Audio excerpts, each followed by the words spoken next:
This is our third in the Duel and Duet series. The Duel and Duet, for those of you who aren't familiar with the format, is a conversation between two faculty members who will be showing some of their work, giving us an inside look at what they're currently doing, really what's on the boards right now, and having a conversation. And then at the end, we also open up to all of you. Also, welcome to our online audience out there, everyone. My name is Marcelyn Gow, and it's my pleasure to welcome to you all here to SCI-Arc. And we have this evening a unique opportunity to hear about the work of two of my esteemed colleagues and faculty who also happen to be alumni of SCI-Arc. And it's wonderful to see their work, and I have memories of some work from when you were both students here, and now I'm looking forward to seeing the current work and how things have evolved. And I would say that through their design work, both Natou and Rachael invite us to attend to aesthetics, forms, and narratives that provocatively resituate architecture, and to listen for the things that new voices may reveal to us. Through projects like Shaping Face, Natou has argued convincingly that architecture can speak in multiple voices and engage alternate modes of public facing to communicate with its various audiences and inhabitants. In the context of Natou's liberal arts seminars, as well in terms of teaching, such as Glam, LA Glamour, and All That Jazz, I've had the opportunity to see simultaneous practices of working through sound, voice, and image, transporting us to discover myriad visions of a city we may have thought we know, but are invited to experience from very different vantage points. And some of the work, I think, of the current seminar will be opening at an exhibition entitled Gist, I love the title, Distilling Human Experience. That's on Tuesday, July 12th, and that's in collaboration with and at the Society of Art Los Angeles. So please join for that opening. In Rachael's project, Frayed and Polished, the contradictory aesthetics alluded to in the work's title provoked a sensation of multiple presences, an architecture of vitality. I'll borrow the title of Jane Bennett's book to describe a way of seeing Rachael's work as what I would say is literally vibrant matter. Rachael's designs embrace a flickering between still life qualities that might be found in a painting and tableaux vivants that appear to be in a state of momentary stasis. Titles like Wildflowers and Alliums suggest virtual flora that invite us to consider how forms of constructed nature might begin to blossom from within architecture. At.Natou Fall is a Senegalese-American interdisciplinary visual artist and creative director working across sculpture, film, makeup artistry, and design. Her practice embraces notions of multiplicity and glamour to embolden radical self-acceptance and challenge classical notions of beauty rooted in whiteness and heteronormativity. Trained as an architect, Fall has developed procedural techniques of layering, casting, assemblage, and digital techniques of collage and illustration. After receiving a Bachelor of Fine Arts in Interior Architecture and Design from the George Washington University, she went on to receive a Master's in Architecture from SCI-Arc. In September of 2019, she received the Frank and Berta Gehry Prize for her graduate thesis installation, Shaping Face. Fall has been commissioned by brands like Sonos and Ami Collet and worked on productions for performing artists Janelle Monáe and D. Smoke. She's currently design studio faculty at SCI-Arc and working on projects in Los Angeles. Rachael McCall is faculty at SCI-Arc, as well as lead designer at HDAX, Hernan Diaz Alonso's office in Los Angeles. She also works with Florencia Pita on a variety of projects, from small-scale objects to retail design and residential work. Originally from Australia, Rachael completed her Master of Architecture II with distinction at SCI-Arc in 2015, where her thesis, Frayed and Polished, was awarded the Gehry Prize for Best Graduate Thesis. As well as her thesis success, Rachael was the graduate winner of the 2015 American Institute of Architects Henry Adams Certificate for Academic Merit. Rachael also holds a professional Master of Architecture and Bachelor of Design Studies from the University of Queensland, Australia. Rachael's design work has been exhibited worldwide. She has worked professionally in both Los Angeles and Brisbane, Australia. So please join me in welcoming At.Natou and Rachael to commence tonight's Duel and Duet. Thank you.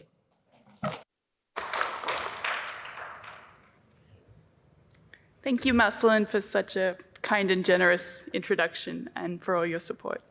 And also thanks to SCI-Arc for this opportunity to share our personal work, which for me is a little bit different from what we do daily. So it's really fun to have this talk. At.Natou and I are going to show 2 parts each, so we'll swap back and forth twice, and then we'll open up for questions and discussion. Leading up to the talk, we've been discussing sort of common themes and ideas in our work, and also our differences. So we're both really into obscuring the literal, that fine dance between literal objects and references versus abstraction. We're both obsessed with exaggerations, embellishments, and excess in our work, and we found a sort of common ground on material obsessions, skins, and hides.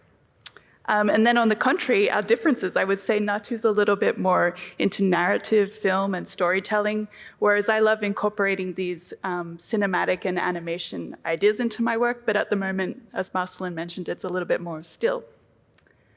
So in my first part, I'll be showing my latest projects, Wildflowers and Alliums, and then in the second part, a series of digital ceramics. So this first project's called Wildflowers. Amongst rose gold dipped, slightly torn edges and wandering pixelation, this series inflates, puffs, and rips open a delicate tulip. A usually paper-thin tulip is inflated and swollen at the edges, then broken to reveal multiple layers and scalloped scars. The form plays between skin and fat, synthetic and real, and literal versus abstraction. These flowers are bingeful and exaggerated, enjoying the fun of indulging in superfluous geometry, over-the-top polycounts, and excessively slow to render skin materials, contrasting with low sample unfinished renders. They're rendered at 4 resolutions and speeds, then overlaid and selectively erased according to shadow and content. Fast rendering materials are contrasted with slow, layered subsurface scattering shaders, giving equal aesthetic weight to a 0.4-second render compared to a 4-hour render. So really playing on our contemporary struggle between choosing fast gaming real-time renders compared with slower, more indulgent, max out your graphics card and melt the computer type of renders. In this second iteration, Wildflowers 2, I started to accumulate the tulips. It was during the pandemic, so they got even fatter, puffier, and started to take on grittier materials, a pink concrete mixed with a brown hide, and the rose petals get slightly more antiqued and aged.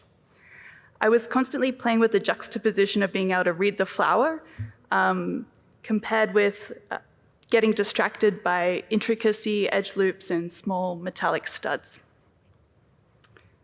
Wildflowers 2 then made it to this virtual exhibit last year called One Object at a Time, curated by Ibrahim Fustinci. It was a really wonderful show which included a bunch of our faculty, where everyone submitted an OBJ and they were included into this big VR world, a table where you could walk around and sort of shift other people's work off the table. And it really changed the perspective of how we read each of these pieces and how we sort of orbited around. I wish we'd had more time to work on the avatars, as it was really funny walking into a virtual presentation and seeing your colleagues as pigeons or dinosaurs.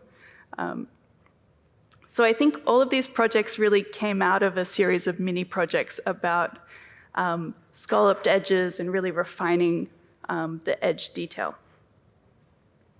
This is a chocolate box which has 3 layers that start to slide apart, all wrapping and wrinkling over the top of one another at varying scales of resolution. The top layer is more crumpled and has smaller scale scallops, and then the inside layer is wrapped in details of water droplets and has larger pixelated edges and a small string that wraps around closing the box.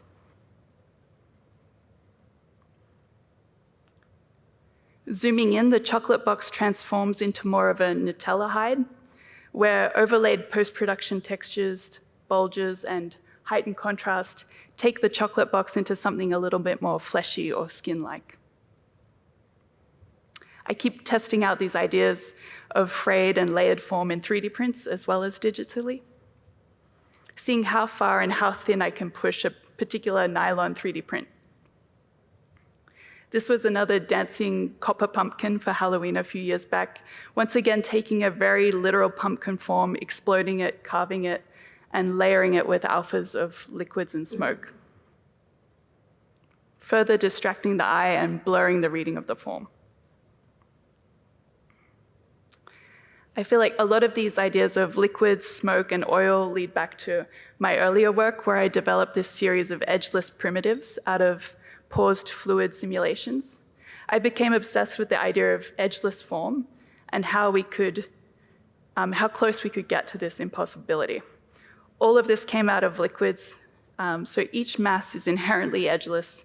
There's no corners or straight lines, making it difficult to fully read their extents. I would fray them, striate them, turn their edges into particles, and I tested starting to place chrome objects inside of glass and plastic materials and rendering a catalog to see how different reflections and refractions affect the glass and how they start to get magnified or erased when you're trying to read the form. I then started to break open the glass and let the chrome piece show or spill through like a pool of mercury. This was another attempt to really blend the legibility of the object. So instead of being a really defined mass, it's a little bit more mysterious, which I think is a struggle still in my current work, between blurring the object and something very readable. So this came out of studying really polished materials versus matte materials, and how edges can be hidden or masked by adding fuzz, articulation, and fraying an edge. As you saw with the Wildflowers with the 4 different overlaid renders, I really enjoy studying the reflections and overlaying layers of photography, and then how double exposure or strobe photography could start to affect the representation of an object. This one I call cinematic fraying, so the idea that both the geometry could be frayed physically, and then also there might be another layer of fraying in terms of representation.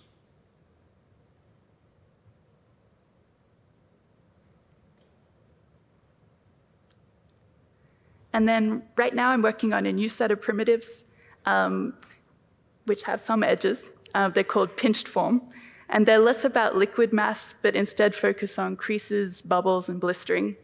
So each of these is 2 interlocking spheres.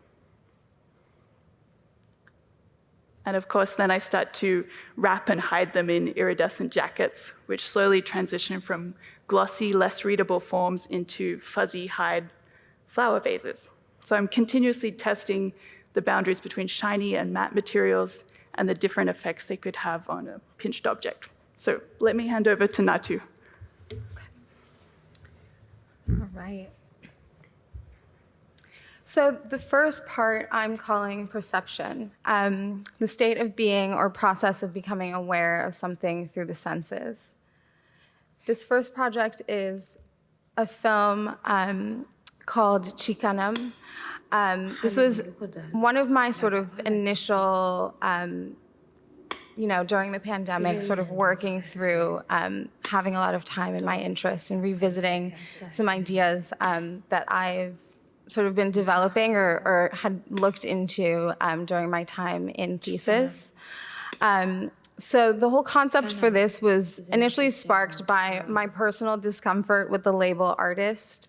I think a lot of artists often struggle with claiming that title for themselves. And so in this, I've casted my face, sort of making a face that I would consider like a stank face or a face of judgment.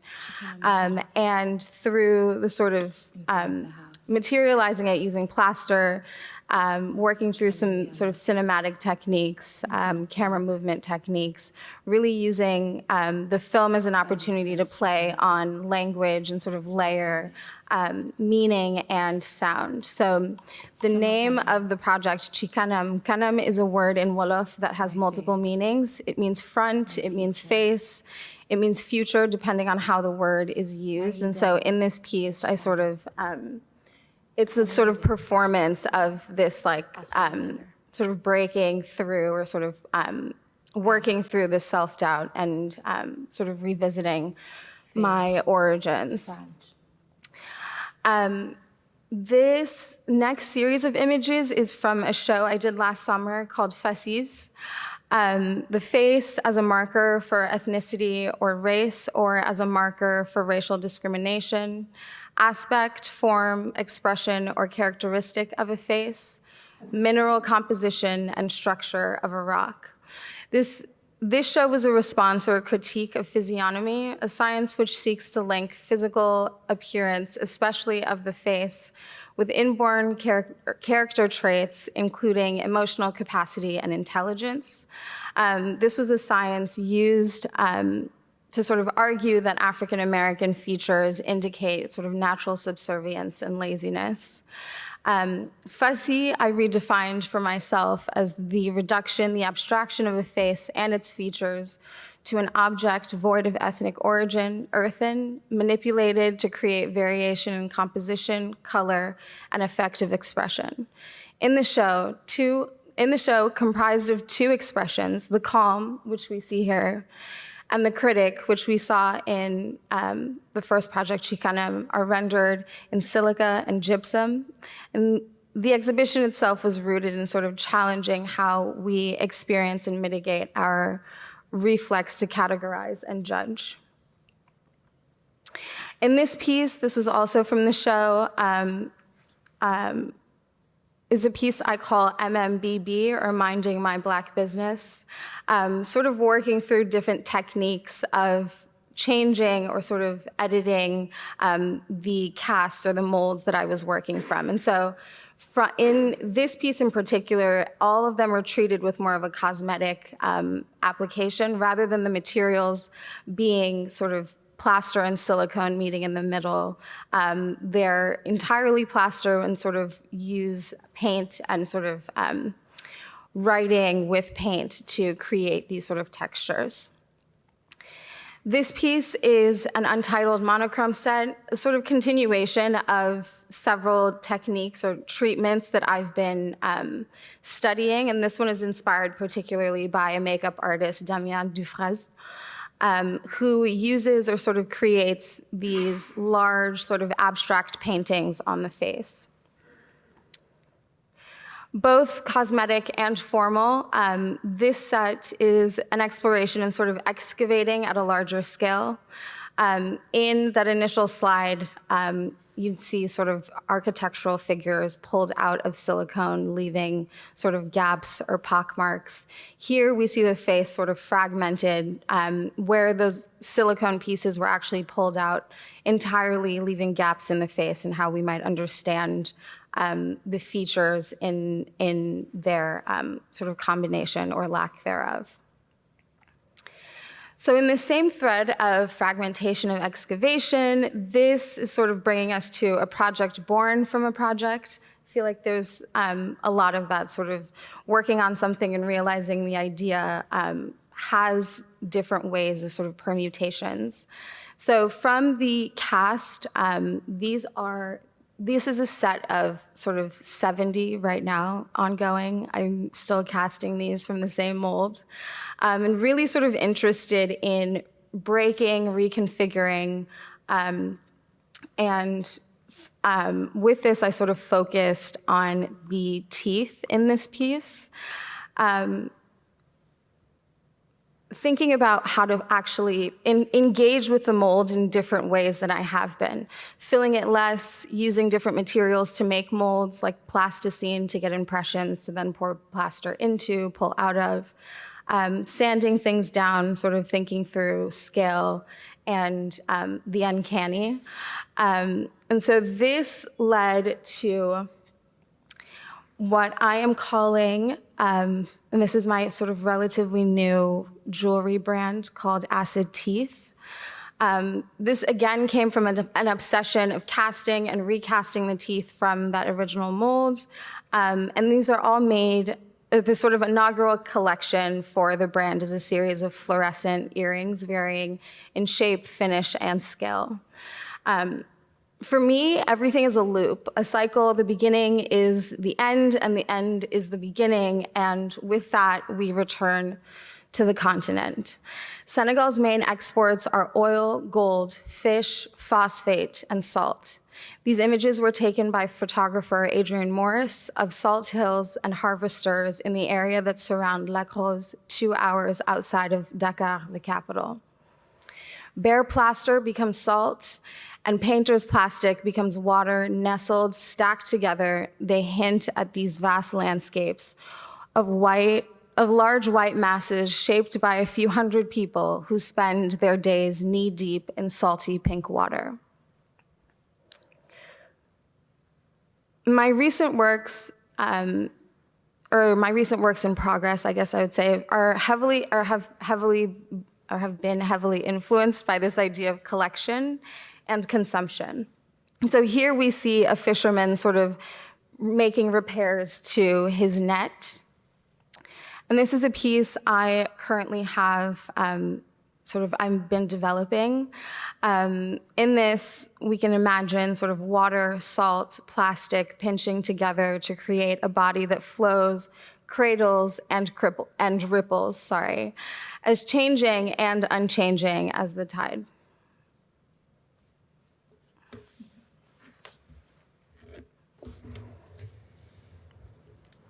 So part 2, digital ceramics. In this second part, I'll show a series of ceramics, tableware, and tea sets I've been working on recently. I love designing at this scale as a method of testing out ideas for larger projects quickly and kind of succinctly. At the time of this show, I was taking pottery classes, and I loved learning ceramics and discovering how slow and difficult it is to create a really particular curvature with specific tiny muscles. But the lack of undo and redo button, I decided for now I'm more of a 3D print digital ceramic person. At the same time as doing these sort of thick beginner clay bowls, I was also working with a really super thin, transparent plastic 3D print material that can go down to 0.4 of a millimeter thick. So really getting into different scales of details and edges, like does your bowl have a rounded lip or a sharp square edge or come to a point or have a little crease, all which in 10 seconds on the pottery wheel can change you from the 70s to something now. So I think this interest in working with thickness of material came out of these earlier projects where I was starting to think of lines and shapes as thick brushstrokes, as if paint and ink had like a 3D form and a volume. So textures weren't only mapped on effects, but they really started to break down, bump, and edit the geometry. So this project was called the Gold Leaf House for a studio with Hanan. It's a proposal for an artist's residence next to the Secession building in Vienna. And the interior was this big gold leaf from the dome of the Secession building. But the exterior started to take on an investigation of different white colors. So there was this matte white that carved into the existing building, almost like plastic surgery. And then on the residence, there was 3 different whites overlaid, a glossy white, a matte white, which had like a chainmail bump, and then a crumpled glossy white, which uses the texture of a calligraphy brushstroke to tear and break open the form at particular moments. So in the animation, you can see that the mass is really solid at the bottom, and then towards the top, it starts to break apart and spread the apartment out to the adjacent park.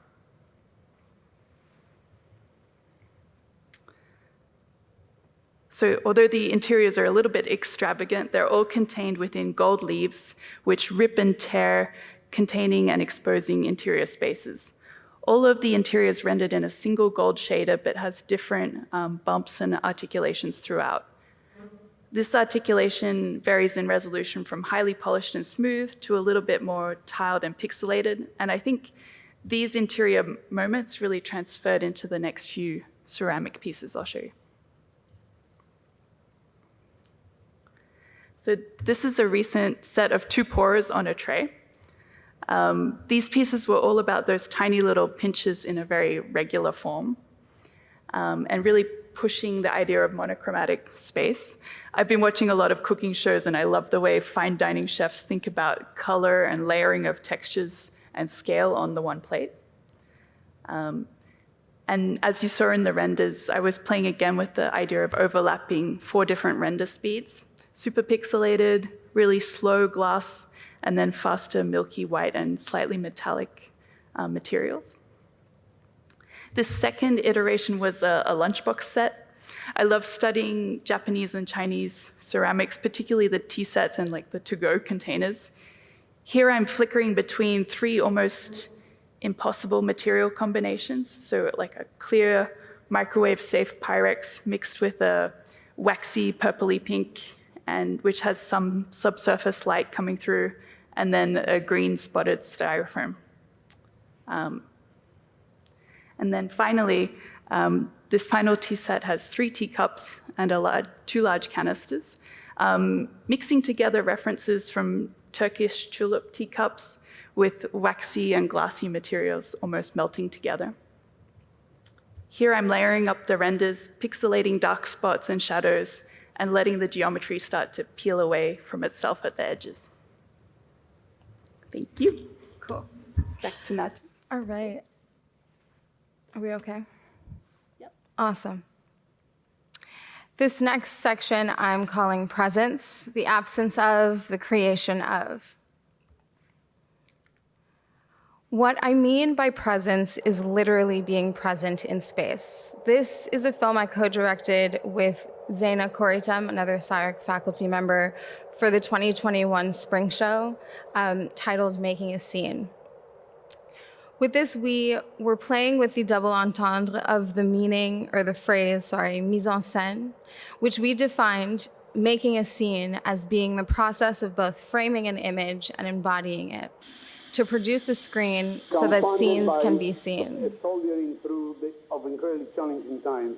I cannot think more difficult times than this one that we're going through. But also, this is proof that no matter the situation, no matter what obstacles we are presenting with, the past recovers the present through an imaginary mise en scène. A close-up of a person holding an umbrella. Whichever When faced with such a challenge, sometimes in quotations, I look forward to the challenges that are ahead, whether it's creating community as a female artist in a hostile and ignorant world. In some ways that The world needs us, it needs to have us, it needs us more, it needs us imagine more. handrails, things like that we might see as sort of, or often take for granted in the things that we might à travers la mise en scène imaginaire, it's kind of une like expérience just like visuelle, plus de positif, kind of visuel. of our work.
So this is a 4-minute clip or 5-minute clip of a longer sort of 24-minute piece. During the screening, the film itself was called A Love Letter to Architecture, and I find that very fitting, but not only to the building, but also to the student life once held held within it. The work from that academic year was produced all over the world and was brought back into this space and paired with sounds we associate with the buzz of studio life. Skateboards rolling, 3D printers whirring, bringing us back into the space that stayed empty for the 2020-2021 academic year. Eurocentric education. And so how a more diverse, learning would is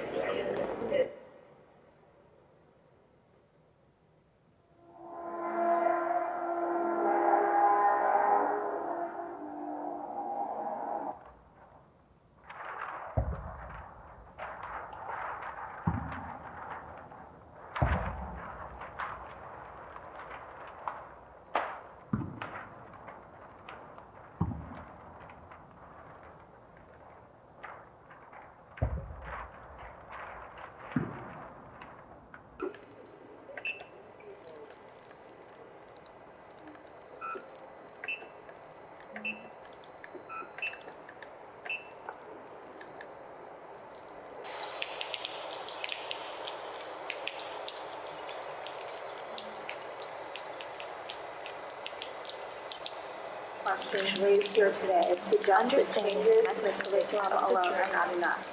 Curricular values are a reflection of larger cultural values. I advocate for a much larger comprehensive revision of how the culture of architecture includes discipline, pedagogy, and practice at well-privileged Western values. What I also mean by presence is that I'm alone in a dark room, hairs on the back of your neck standing up kind of presence. To me, nothing says presence without presence like the mannequin. An abstraction of human form, the mannequin was an initial point of departure for my thesis research advised by Mira Henry on cosmetics. Inspired by the Deleuzian concept of facialization and Adolf Loos's Baker House, I designed a series of concave surfaces to dress a vague mannequin. Graphic, bold, and nearly naked were the categories or degrees of stylization.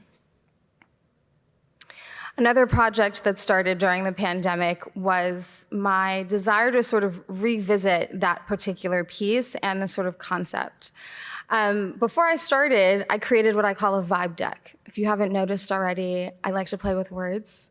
For me, this isn't quite a mood board. It's a collection of images, quotes, factoids, and poetry. The goal was to expand on this idea of a face as a concave surface. Thresholds of concavity were based on beauty industry nomenclature used to describe skin tones as a way to create form.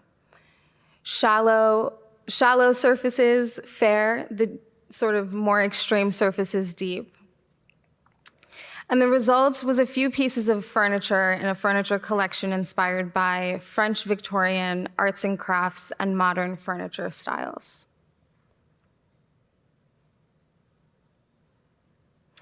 Material, resin or silicone-coated metal, deep and fair from that initial diagram, stacked to fit into each other to create the high back chair, or link up end to end to create a gossip chair.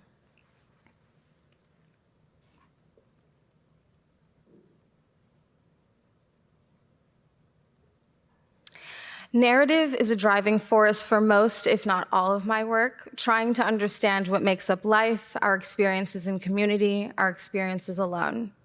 Literally present, as in the space, I'm sure behind you or next to you, are pieces from another work in progress I'm calling Les Éléments.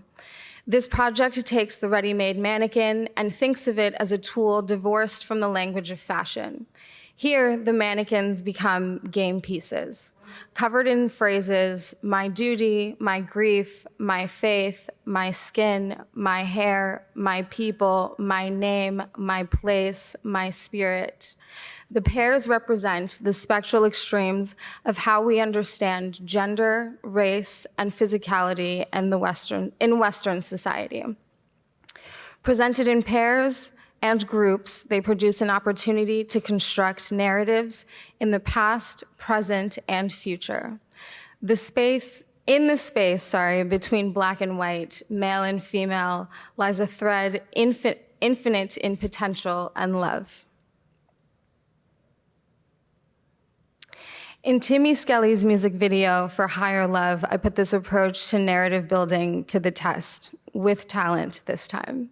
This is a small budget project I worked on with Alayna Davidson, another SCI-Arc alumni, and is the story about a young guy named Zeina Koreitem, a character created by the artist himself, who meets his epic love, an alien named Ophelia, who soon realizes she longs for the presence of her fellow aliens and returns home, leaving Zeina changed and heartbroken.